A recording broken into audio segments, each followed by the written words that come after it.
بسم اللہ الرحمن الرحیم۔ ذات ذی وقار، پل صراط کا منظر کیسا ہوگا اگر ہم اس کی حقیقت کو دیکھ لیں،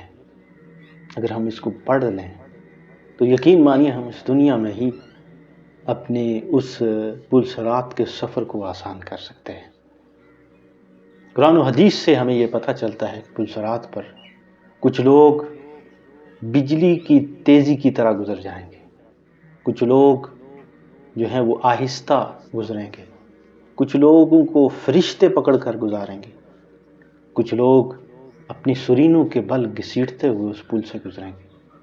کئی ایسے ہوں گے جو اس پل کو دیکھ کر ہی بے ہوش ہو جائیں گے، کئی ایسے ہوں گے جو اس کے اوپر چڑھیں گے اور چڑھتے ہوئے گر جائیں گے۔ میرے اور آپ کے آقا حضرت محمد مصطفیٰ صلی اللہ علیہ وآلہ وسلم نے اس پل کی حقیقت کے بارے میں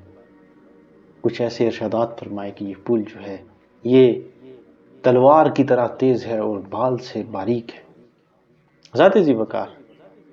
اگر ہم اس پل صراط سے گزرنا چاہتے ہیں، بجلی کی تیزی کی طرح گزرنا چاہتے ہیں، میرے آقا نے ارشاد فرمایا کہ جو دنیا میں نیک اعمال کرتا ہے، اچھے اعمال کرتا ہے، کہ جو شخص 5 وقت نماز پڑھتا ہے،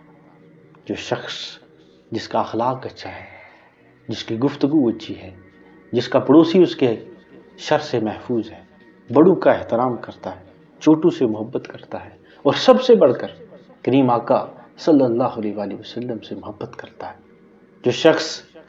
یہ سارے اعمال کرتا ہے، اللہ تعالیٰ اس کو اس پل پر آسانیاں فرمائے گا۔ جو لوگ نیکی کے کاموں میں بڑھ چڑھ کر حصہ لیتے ہیں، صدقہ و خیرات کرتے ہیں، غریبوں مسکینوں کو یاد رکھتے ہیں، ان کی مشکلات کو آسان کرتے ہیں، تو اللہ تعالیٰ ان کو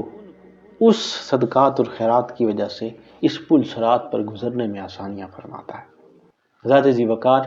یہ پل صراط کا جو منظر ہے یہ اتنا بھیانک ہوگا کہ اس پر سے جو گزرے گا وہی جنت میں جائے گا۔ یہ دنیا دار العمل ہے اور وہ دار الجزا ہے۔